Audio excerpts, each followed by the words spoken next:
Trial process part 2, jury selection. Now we have a jury seated in the box. The judge is going to turn to the state and say, state, you're going to give an opening statement? State will get up, or the government will get up, and they'll address the jurors. And they'll talk about their case and what the evidence will show. That's the main thing.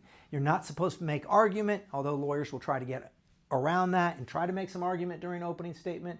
But generally speaking, you can only talk about what the evidence will show. The judge will turn to the defendant and say, defense, are you going to give an opening statement? A defendant does not have to give an opening statement. Some attorneys will say they're going to reserve opening for after the time that the prosecutor presents their case. Me, I don't think that way. I think you better get your ass up there. You better stand up and you better get up there and give another side and tell this jury what really happened in this case. I will always get up and make an opening statement. I will never reserve, nor will I say I'm not going to make an opening. You better do something if you want to win. After opening statements, now is the evidence. The prosecutor has to present their case through witnesses. This is the only way to get evidence into a trial unless certain evidence is stipulated or it's self-authenticating. After the state or government presents their case, it's now the defendant's turn. Now, sometimes there are cases where I don't present any evidence, and that's because sometimes I feel like they didn't prove their case. I don't want to make it a situation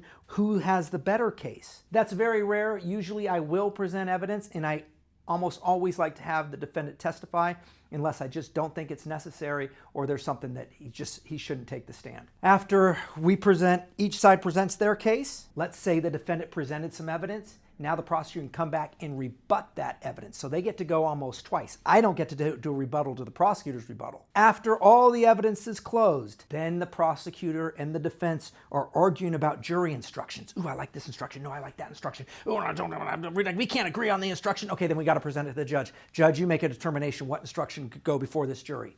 Instructions are important because that's the law, and we use that during closing argument, which is the next part of the process.